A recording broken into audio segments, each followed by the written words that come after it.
Hello, welcome back to my channel. কেমন আছো তোমরা সবাই? আমি আবার নতুন আরেকটি ভিডিও নিয়ে তোমাদের কাছে চলে এসেছি। তো দিনটা হচ্ছে আজকে শনিবার, আর ঘড়িতে এখন বাজছে দুপুর 2টো। আর আমরা দুপুরের খাওয়া দাওয়াটা সেরে এখন বেরিয়ে পড়েছি ঘুরতে।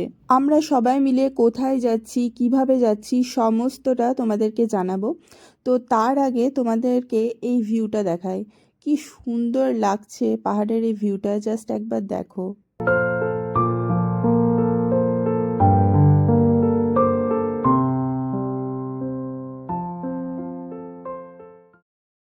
আমরা এখন ঘুরতে যাচ্ছি পিরামিড ভ্যালিতে।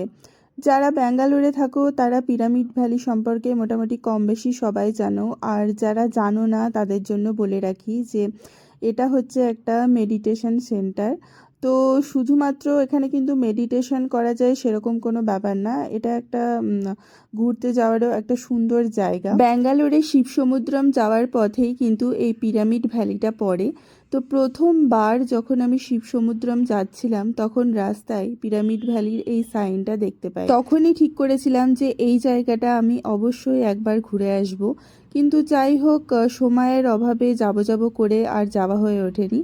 তাই মাকে নিয়ে এখন আমরা এই পিরামিড ভ্যালিতে চলে এসেছি। মেন রোড ছেড়ে এখন আমরা ভেতরের দিকে একটি গ্রামের রাস্তায় ঢুকে পড়েছি। প্রথমে আমাদের ম্যাপে যে রাস্তাটা দেখাচ্ছিল সেই রাস্তা ধরে এগোতে আমরা ভুল দিকে চলে যাই। তারপর স্থানীয় লোকজনকে জিজ্ঞাসা করে আমরা সঠিক জায়গায় এখন এসে পৌঁছেছি। আর এই জায়গাটা হচ্ছে গাড়ি পার্কিংয়ের জন্য। আর এখানে কিন্তু কোনো এন্ট্রি ফি নেই, তবে পার্কিংয়ের জন্য ওরা একটা অ্যামাউন্ট চার্জ করছে। গাড়িটা পার্ক করে আমরা সোজা এই রাস্তা ধরে চলে এসেছি পিরামিড ভ্যালিতে। আর এখানে কিন্তু তোমার দেখছি আশেপাশে ছোটোখাটো খাবারের দোকানও রয়েছে, যদি একমাত্র খিদে পায়। আর ভেতরেও শুনেছি যে একটা ছোট্ট ক্যাফেটেরিয়া রয়েছে। আর ওইদিকে রিখিয়াকে দেখো, ভেতরে ঢোকা মাত্রই একদম রাস্তা ধরে ছুট লাগিয়েছে। কোন দিকে যাচ্ছে তার তো ঠিক ঠিকানা নেই। আর যাই হোক, এই রাস্তাটা কিন্তু খুবই সুন্দর, চারিদিকে অসংখ্য গাছপালায় ঘেরা। ভেতরে ঢোকার পর আমরা সবাই একটু কনফিউজড হয়ে গেছি, কারণ এখানে কিন্তু অনেক কটা রাস্তা রয়েছে। আর যে পিরামিডটা দেখার জন্য আমরা এখানে এসেছি তো সেইটাই খুঁজছিলাম, কিন্তু চোখের সামনে সেরকমভাবে আশেপাশে কোথাও দেখতে পাচ্ছিলাম না। আর আমাদের সাথেও যারা ভেতরে ঢুকছিলেন তারাও আমাদেরকেই জিজ্ঞাসা করছেন যে কোন দিক দিয়ে যেতে হবে। যাই হোক, অবশেষে আমরা আমাদের গন্তব্যস্থল খুঁজে পাই। আসলে কি বলতো, এখানে অনেক কটা রাস্তা রয়েছে, আর এই জায়গাটা এত বড় না, এই জায়গাটা কিন্তু তুমি ট্রেলও করতে পারো। তো সেই জন্য অনেক রাস্তা রয়েছে। আর আমরা এখন একটা পার্কের সামনে চলে এসেছি, আর এই পার্কের পেছনেই রয়েছে পিরামিডটা। তবে এত গাছপালা যে দূর থেকে এত উঁচু পিরামিডটাও কিন্তু দেখা যাচ্ছিল না। অবশেষে আমরা একদম পিরামিডের সামনে চলে এসেছি। আর এখানে যে পার্কটা রয়েছে না, দেখো খুব সুন্দর কিন্তু জায়গাটা। আর এখানে আসার পর আমি একটা জিনিস নোটিস করলাম যে এখানে কিন্তু পরিষ্কার পরিচ্ছন্নতা খুব ভালো করে মেনটেন করেছে এরা। পিরামিডের একদম সামনে গৌতম বুদ্ধের বিশাল একটা স্ট্যাচু রাখা আছে। আর এখানে পিরামিডের ভেতরে ঢুকতে কিন্তু কোনো এন্ট্রি ফি নেই, তবে এখানে কিছু রুলস আছে। এটা যেহেতু একটা মেডিটেশন হল, সেই জন্য এখানে কিন্তু একদম নীরবতা পালন করতে হবে। আর একটা ব্যাপার হচ্ছে যে 8 বছরের নিচে যে কোনো বাচ্চাকে কিন্তু এর ভেতরে ঢুকতে দেওয়া হয় না। আর এখানে মানে ভেতরে যে কোনো ফটোগ্রাফি বা ভিডিও করা কিন্তু এখানে নিষেধ। আমরা তিনজনে ফার্স্টে জুতোটা রাখার জন্য পাশে একটা জুতোর কাউন্টার আছে, তো ওখানে একটা টোকেন নিয়ে জুতোটা রেখে এলাম। আর রিখিয়াকে যেহেতু ভেতরে নিয়ে যাওয়া যাবে না, সেই জন্য অমিতাভর কাছে রিখিয়াকে রেখে আমরা ভেতরে ঢুকলাম। আর এখানে আমি ভিডিওটা বন্ধ করছি, কারণ আগেই বললাম যে এখানে ভিডিও করা নিষেধ। ভেতরটা অবশ্য তোমাদেরকে ভিডিওতে কিছু দেখাতেও পারতাম না, কারণ ভেতরে পুরো অন্ধকার ছিল আর একদম সামান্যই আলো জ্বলছিল। কিন্তু ভেতরের পরিবেশটা এত ভালো ছিল যে কি বলবো। ভেতরে হালকা মিউজিক চলছে, আর আমরা ওখানে আধ ঘন্টা মতো বসলাম। ওখানে আরও কিছুক্ষণ সময় কাটাতে পারলে খুবই ভালো হতো, কিন্তু রিখিয়া যেহেতু অমিতাভর কাছে আছে আর অমিতাভও একবার ঘুরে আসবে ভেতরটা, সেই জন্য আমরা চলে এলাম। মেডিটেশন হল থেকে বেরোবার পথে এই শপটা ছিল। আর এখানে কিন্তু দেখো কত সুন্দর সুন্দর মূর্তি বিক্রি হচ্ছে।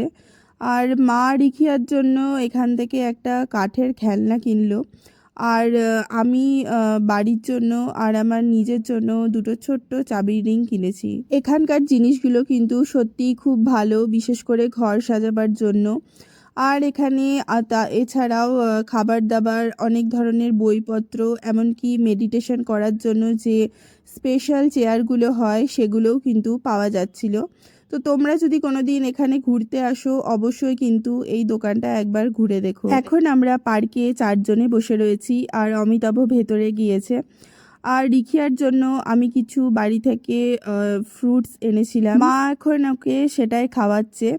আর এই পার্কের পরিবেশটাও কিন্তু খুব সুন্দর, মানে আর তার সাথে তোমার ওয়েদারটা হঠাৎ করেই কেন জানি না বৃষ্টি হবে কি না বুঝতে পারছি না, কিন্তু বৃষ্টি হওয়ার আগের মুহূর্তে যে পরিবেশটা হয়, হালকা হালকা হাওয়া দিচ্ছে আর হালকা মেঘও করেছে।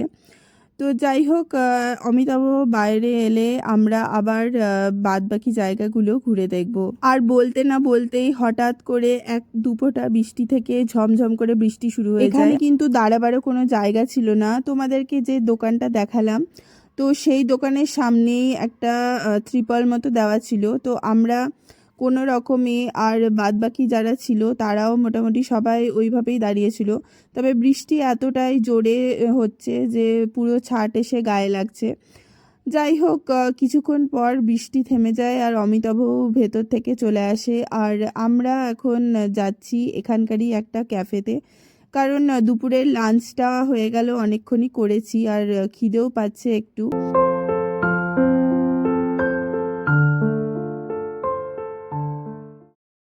এখানে ঘুরতে আসার পর কিছু কিছু জিনিস জানতে পারলাম, যেরকম হচ্ছে যে এখানে যারা মেডিটেশন করে তারা কিন্তু এখানে এসে থাকতেও পারে 2-3 দিন বা তারও বেশি, এবং সেটার জন্য কিন্তু একটা মূল্য ধার্য আছে। আর এখানে কিন্তু ফ্রি লাঞ্চও দেওয়া হয়, সেটার জন্য একটা নির্দিষ্ট টাইম রয়েছে। কিন্তু আমরা যেহেতু দুপুরে বাড়ি থেকে খাওয়া দাওয়া করেই বেরিয়েছিলাম, সেই জন্য আমরা লাঞ্চটা আর নিইনি।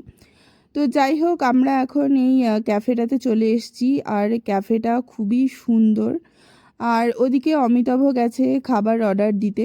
তবে এখানকার খাবার দাবার একটু কস্টলি, যেহেতু জায়গাটা একটু ভেতরের দিকে, সেই কারণেই হয়তো।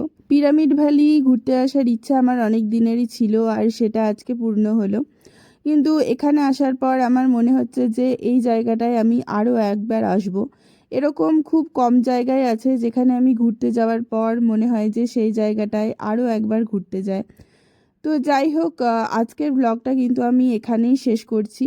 ব্লগটা কেমন লাগলো তোমরা অবশ্যই কমেন্ট করে জানিও। আর ব্লগটা ভালো লাগলে লাইক আর সাবস্ক্রাইব করতে কিন্তু অবশ্যই ভুলো না। আজকের মতো এই পর্যন্তই।